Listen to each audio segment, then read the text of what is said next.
एक छोटे से गांव में सोहन नाम का एक किसान रहता था। उसके पास एक छोटा सा खेत था जिसमें वह अपनी पत्नी गीता के साथ मिलकर खेती करता था। उनके एक बच्चे थे। सोहन दिन रात मेहनत करता था, लेकिन उनकी मेहनत का फल कभी अच्छा नहीं निकलता था। बारिश कम होती थी तो सूखा पड़ जाता था, ज्यादा बारिश होती थी तो फसलें बर्बाद हो जाती थी। एक दिन सोहन खेत में काम करते हुए उदास हो गया। सोहन, तुम इतने उदास क्यों हो?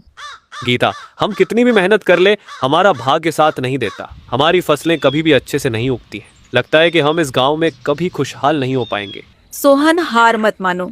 हमने इतनी मेहनत की है, हमें निराश नहीं होना चाहिए। हमें नए तरीके से खेती करने की कोशिश करनी चाहिए। नए तरीके से कैसे? हमारे पास तो कोई पैसा नहीं है कि हम नई तकनीक खरीद सके। हम गांव के सरकारी स्कूल में जाकर कृषि वैज्ञानिकों से सलाह ले सकते हैं। शायद वे हमें कुछ अच्छे सुझाव दे सके। सोहन को गीता की बात अच्छी लगी। अगले दिन वे दोनों गांव के स्कूल गए और वहां के कृषि वैज्ञानिक से मिले। वैज्ञानिक ने उन्हें बताया कि उनकी मिट्टी में नाइट्रोजन की कमी है।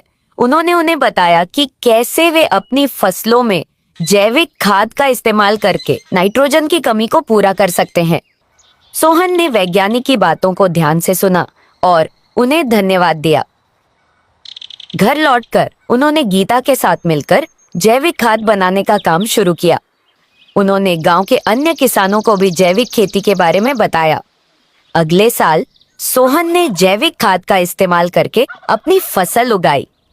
उनकी मेहनत रंग लाई और उनकी फसल बहुत अच्छी हुई। उनकी फसल देखकर गांव के अन्य किसान भी हैरान रह गए। उन्होंने गंगा किनारे बसे छोटे से गांव में भोला नाम का एक गरीब आदमी रहता था। भोला की जिंदगी संघर्षों से भरी थी। वह बचपन से ही मेहनत करता आ रहा था, लेकिन गरीबी उसका साथ नहीं छोड़ रही थी। उसके माता पिता खेतों में मजदूरी करते थे और जब वह भी उन्हीं की तरह मजदूरी करने लगा। भोला की शादी कम उम्र में हो गई थी और कुछ सालों में उनके 2 बच्चे हो गए। परिवार बढ़ने के साथ खर्चे भी बढ़ने लगे, लेकिन मजदूरी से घर चलाना मुश्किल हो रहा था। कई बार पेट भरने के लिए सिर्फ पानी पीकर ही सोना पड़ता। एक दिन जब भोला को काम नहीं मिला तो वह उदास होकर गांव के चौपाल पर बैठ गया। वहीं एक बूढ़े दादाजी बैठे थे, जो गांव के सबसे समझदार इंसानों में से एक थे। उन्होंने भोला से पूछा, बेटा इतना उदास क्यों है? भोला ने अपनी परेशानी बताई तो दादाजी बोले, काम के लिए दूसरों पर निर्भर मत रहो, भगवान भी मदद करेगा अगर मेहनत करोगे। भोला को उनकी बात दिल को छू गई। उसने सोचा कि क्यों ना अपनी चाय की दुकान खोली जाए। मगर दिक्कत यह थी कि उसके पास पैसे नहीं थे। उसने अपनी पत्नी से इस बारे में बात की।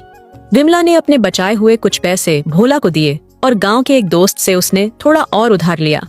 भोला ने गांव के चौपाल के पास एक पुराना लकड़ी का ठेला खरीदा और चाय बनाने का सामान जुटाया। पहले ही दिन उसने बड़ी मेहनत से चाय बनाई और राहगीरों को पिलाई।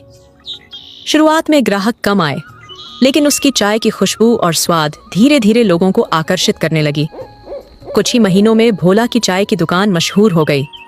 गांव के लोग, किसान मजदूर, स्कूल के बच्चे सब उसकी दुकान पर आने लगे। भोला हर ग्राहक से प्यार से बात करता और उन्हें चाय के साथ अपनापन भी परोस। हालांकि सफलता इतनी आसान नहीं थी। कई बार पुलिस वाले उससे दुकान हटाने को कहते, तो कभी गांव के बड़े लोग उसे तंग करते, लेकिन भोला ने हार नहीं मानी।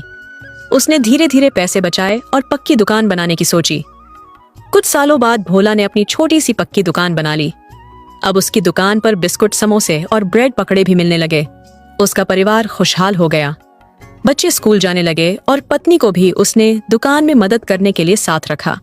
एक दिन वही बूढ़े दादाजी फिर से उसकी दुकान पर आए।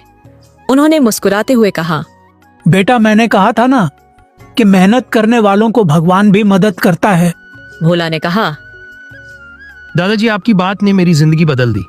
अगर इंसान ठान ले तो कोई भी गरीबी उसे रोक नहीं सकती। भोला की कहानी हमें यह सिखाती है कि जिंदगी में कितनी भी मुश्किलें आए, अगर हम मेहनत, धैर्य और आत्मनिर्भरता के साथ आगे बढ़े तो सफलता जरूर मिलेगी।